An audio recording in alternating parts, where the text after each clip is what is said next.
Hi friends, welcome back to your own English learning channel English and study. क्या आप भी ऐसे sentences को इंग्लिश में बोलने में अटक जाते हैं, जैसे तुम पूनम को क्यों घूर रहे हो, उसने मुझे अभी आंख मारी, वो आज आंखें मिचमिचा रहा है, वो रोज अपनी आंखें मसलता है, राजू हमें खिड़की से झांक कर देख रहा है। अगर हाँ तो फिक्र मत कीजिए, आज की यह वीडियो आपके लिए ही है।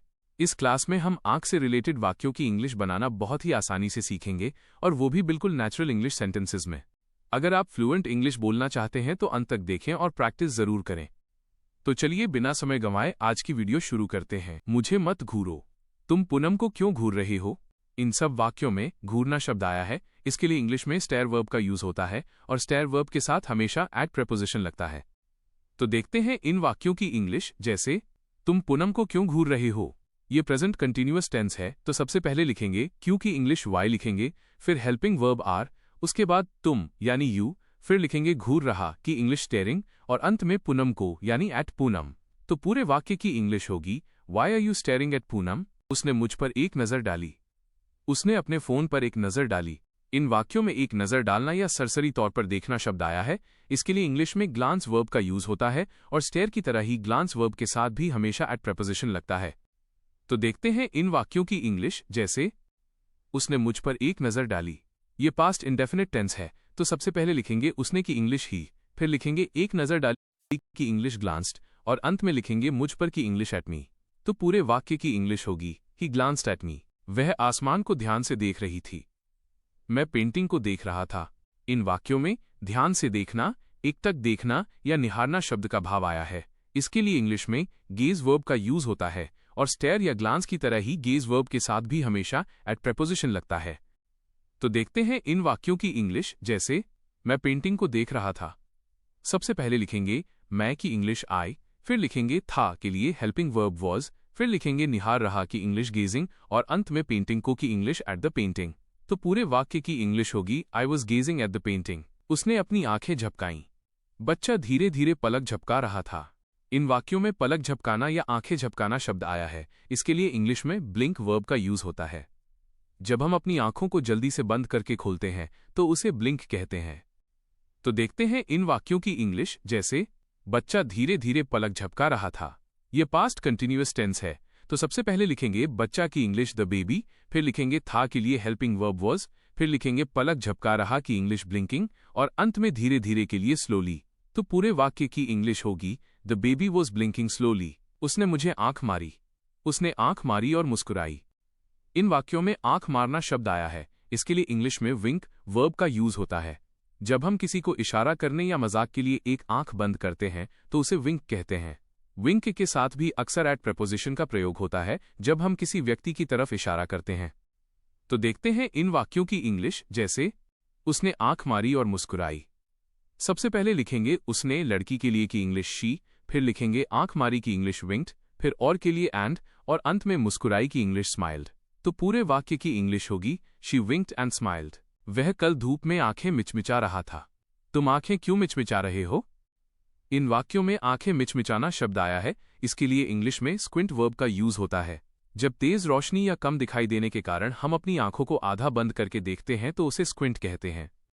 तो देखते हैं इन वाक्यों की इंग्लिश। जैसे वह कल धूप में आंखें मिचमिचा रहा था, यह पास्ट कंटिन्यूअस टेंस है, तो सबसे पहले लिखेंगे वह की इंग्लिश ही, फिर लिखेंगे था के लिए हेल्पिंग वर्ब वॉज, फिर लिखेंगे आंखें मिचमिचा रहा की इंग्लिश स्क्विंटिंग, और अंत में धूप में के लिए इन द सनलाइट, और कल के लिए येस्टरडे। तो पूरे वाक्य की इंग्लिश होगी he was squinting in the sunlight yesterday. वो खिड़की से झांक कर देख रहा था, उसने डिब्बे में झांक कर देखा। इन वाक्यों में झांक कर देखना या ध्यान से देखना, खासकर जब कुछ साफ न दिख रहा हो, शब्द आया है। इसके लिए इंग्लिश में पियर वर्ब का यूज होता है। जब हम किसी तंग जगह से या अंधेरे में गौर से देखते हैं तो उसे पियर कहते हैं। तो देखते हैं इन वाक्यों की इंग्लिश। जैसे उसने डिब्बे में झांक कर देखा, ये पास्ट इंडेफिनिट टेंस है, तो सबसे पहले लिखेंगे उसने की इंग्लिश शी, फिर लिखेंगे झांक कर देखा की इंग्लिश पियर्ड, और अंत में डिब्बे में के लिए इनटू द बॉक्स। तो पूरे वाक्य की इंग्लिश होगी she peered into the box. मैंने उसे भीड़ में देख लिया, उसने एक गलती देख ली। इन वाक्यों में देख लेना या पहचान लेना, खासकर जब किसी चीज को ढूंढना मुश्किल हो, शब्द का भाव आया है। इसके लिए इंग्लिश में स्पॉट वर्ब का यूज होता है। जब हम अचानक किसी व्यक्ति या वस्तु को देख लेते हैं तो उसे स्पॉट कहते हैं। चूंकि देख लिया गया है, इसलिए यहां वर्ब की सेकंड फॉर्म स्पॉटेड का प्रयोग होगा। तो देखते हैं इन वाक्यों की इंग्लिश। जैसे उसने एक गलती देख ली, सबसे पहले लिखेंगे उसने की इंग्लिश शी, फिर लिखेंगे देख ली की इंग्लिश स्पॉटेड, और अंत में एक गलती के लिए अ मिस्टेक। तो पूरे वाक्य की इंग्लिश होगी शी स्पॉटेड अ मिस्टेक। उसकी बात सुनकर मेरी आंखें भर आईं। इन वाक्यों में आंखें भर आना या आंखों में आंसू आ जाना का भाव आया है। इसके लिए इंग्लिश में टीयर अप फ्रेजल वर्ब का यूज होता है। जब कोई भावुक होकर रोने की कगार पर होता है तो उसे टीयर अप कहते हैं। चूंकि ये काम हो चुका है, इसलिए यहां टीयर की सेकंड फॉर्म टीयर्ड का प्रयोग होगा। तो देखते हैं इन वाक्यों की इंग्लिश। जैसे उसकी बात सुनकर मेरी आंखें भर आईं। सबसे पहले लिखेंगे मेरी आंखें भर आईं की English my eyes tiered up, और फिर लिखेंगे उसकी बात सुनकर की इंग्लिश आफ्टर हियरिंग हिम। तो पूरे वाक्य की इंग्लिश होगी my eyes tiered up after hearing him. वो जोर जोर से रो रही थी। उसने खबर सुनने के बाद रोया। इन वाक्यों में रोना शब्द आया है। इसके लिए सामान्य तौर पर क्राई का प्रयोग होता है, लेकिन जब कोई बहुत गहरे दुख में या चुपचाप आंसू बहाकर रोता है तो उसके लिए वीप का इस्तेमाल किया जाता है। तो देखते हैं इन वाक्यों की इंग्लिश। जैसे वो जोर जोर से रो रही थी। ये पास्ट कंटिन्यूअस टेंस है, तो सबसे पहले लिखेंगे वह की इंग्लिश शी, फिर लिखेंगे थी के लिए हेल्पिंग वर्ब वॉज, फिर लिखेंगे रो रही की इंग्लिश क्राइंग, और अंत में जोर जोर से की इंग्लिश लाउडली। तो पूरे वाक्य की इंग्लिश होगी शी वॉज क्राइंग लाउडली। एक और वाक्य को इंग्लिश में बनाएंगे। जैसे उसने खबर सुनने के बाद रोया। यह पास्ट इंडेफिनिट टेंस है, तो पूरे वाक्य की इंग्लिश होगी he wept after hearing the news. तुम अपनी आंखें क्यों मल रहे हो? मेरी आंखें जलन कर रही हैं।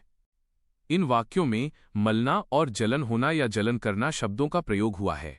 मलना के लिए इंग्लिश में रब वर्ब का प्रयोग होता है, और आंखों में जब जलन या खुजली जैसा एहसास हो तो उसके लिए इरिटेटेड शब्द का इस्तेमाल किया जाता है। तो देखते हैं इन वाक्यों की इंग्लिश। जैसे तुम अपनी आंखें क्यों मल रहे हो? ये प्रेजेंट कंटिन्यूअस टेंस का सवाल है, तो सबसे पहले लिखेंगे क्यों की इंग्लिश वाई, फिर हेल्पिंग वर्ब आर, उसके बाद तुम यानी यू, फिर लिखेंगे मल रहे की इंग्लिश रबिंग, और अंत में लिखेंगे अपनी आंखें की इंग्लिश योर आईज।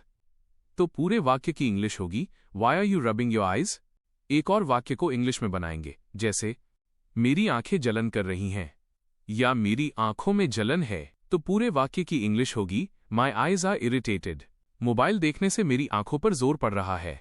उसने पढ़ते समय आंखों पर जोर डाला। इन वाक्यों में आंखों पर जोर पड़ना या आंखों पर दबाव डालना शब्द आया है। इसके लिए इंग्लिश में स्ट्रेन वर्ब का यूज होता है। जब हम बहुत देर तक स्क्रीन देखते हैं या कम रोशनी में पढ़ते हैं जिससे आंखें थक जाती हैं, तो उसे स्ट्रेन कहते हैं। तो देखते हैं इन वाक्यों की इंग्लिश। जैसे मोबाइल देखने से मेरी आंखों पर जोर पड़ रहा है। यह प्रेजेंट कंटिन्यूअस टेंस का भाव है, तो सबसे पहले लिखेंगे मेरी आंखें की इंग्लिश माई आईज, फिर लिखेंगे है के लिए हेल्पिंग वर्ब आर, फिर लिखेंगे जोर पड़ रहा की इंग्लिश स्ट्रेनिंग, और अंत में मोबाइल इस्तेमाल करने से के लिए फ्रॉम यूजिंग द फोन। तो पूरे वाक्य की इंग्लिश होगी my eyes are straining from using the phone. इन सब के अलावा ये भी कुछ और वर्ब है देखने के लिए, इनको भी एक नज़र देख लो और समझ लो। जैसे सी देखना, सामान्य रूप से। लुक किसी चीज को देखना, इंटेंशनल। वॉच ध्यान से देखना, मूवीज, मैच आदि। व्यू देखना या निरीक्षण करना। स्कैन जल्दी जल्दी देखना। नोटिस ध्यान देना या देख लेना। स्पॉट किसी चीज को पहचानना। ओके, तो देख लिया। इस तरह हम और भी कई ऐसे वाक्यों को इंग्लिश में आसानी से बना सकते हैं। अब एक वाक्य आपके लिए इंग्लिश ही है। कल वो मुझे घूर रहा था। इसकी इंग्लिश कमेंट बॉक्स में बनाइए। जब से तब से के वीडियो की लिंक इस वीडियो के डिस्क्रिप्शन बॉक्स में है। यह वीडियो खत्म होने के बाद जब से तब से का वीडियो जरूर देखना। अब इस क्लास को यही समाप्त करते हैं। यदि इस क्लास में आपको कोई भी कंफ्यूजन या मन में कोई भी क्वेश्चन हो तो कमेंट बॉक्स में कमेंट कर बताइए। Please like, subscribe and share.